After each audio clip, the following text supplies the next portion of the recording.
Hey guys, Nick Espinoza, your chief security fanatic here, and today we're actually going to be talking about the U.S. government because there are a lot of governments around the world right now that are applying new laws to data security, data protection, security enhancement, and all that kind of stuff. And there hasn't been a lot of movement by the U.S. government. Now, it's interesting because 2018, in the previous congressional session, we saw a lot of bills actually come to the floor, bipartisan, or get into committee, and then not necessarily get passed and ratified. Now, these are the top 5, I would say, for 2018 that are going to be addressed in 2019. Ideally, we're going to be looking at these and possibly seeing some new legislation on this. Now, the first one I'm going to be talking about is the Federal CIO Authorization Act. Now, this was a bipartisan bill, and I quote from the article from NextGov, the act would have moved the government's top technologist up the White House chain of command and designated both the federal CIO and Chief Information Security Officer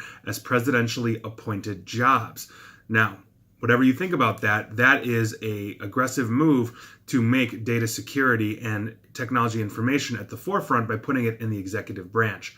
What do you guys think about that? The next one is the Internet of Things Cybersecurity Improvement Act. This was introduced by a Democratic senator, and I quote, "This act would have required all government network-connected devices to accept software patches and allow users to change default passwords."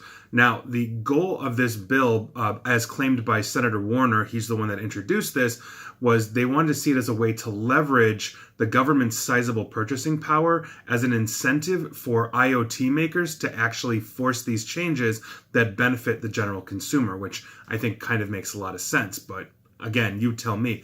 Moving on, number 3, and we are going to be doing 5. Number 3 is the Artificial Intelligence in Government Act. Again, bipartisan, and it was offered by the Senate Homeland Security Committee. Now, this would have required the General Services Administration to hire on more AI experts to conduct research to help agencies implement the tech. Now, and I quote, "Under the bill, the White House would have also had to assimilate AI into its federal data strategy and examine the workforce skills needed to stand up tools across the government. The bill would have also given officials the authority to update existing occupational services to accommodate these skills." Obviously, this is an attempt to put both AI at the forefront of the technological infrastructure of the U.S. government, as well as make sure we're applying it via security. Next up is the Secured Elections Act. Again, bipartisan in its introduction, and I quote, "The bill would have made Homeland Security responsible for sharing information about election cyber threats and vulnerabilities and charged a federal commission with guiding states on protecting election infrastructure. It would have also forced the states to replace outdated voting equipment and audit contested federal races and subsidize those efforts with federal funds." That, given our election woes in 2016, etc., makes a lot of sense to me. Again, it died on the floor. It did not get ratified.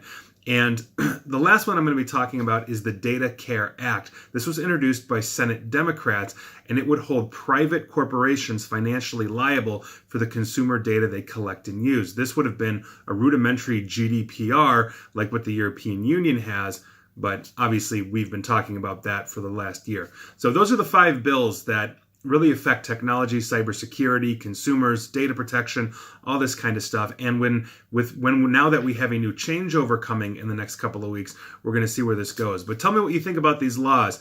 I know a lot of you guys think we're overregulated. I think that on occasion as well. Some of us think we need more regulation. Wherever you fall on the political spectrum, I'm curious to hear your thoughts, and thanks for the feedback. And as always, please like, share, follow me here on Facebook and Twitter at NickAESP, or you can check out the audio version of this on SoundCloud and YouTube, or on iTunes rather, on SoundCloud /Nick Espinoza and YouTube /Nick Espinoza as well. So as always, stay safe and stay online.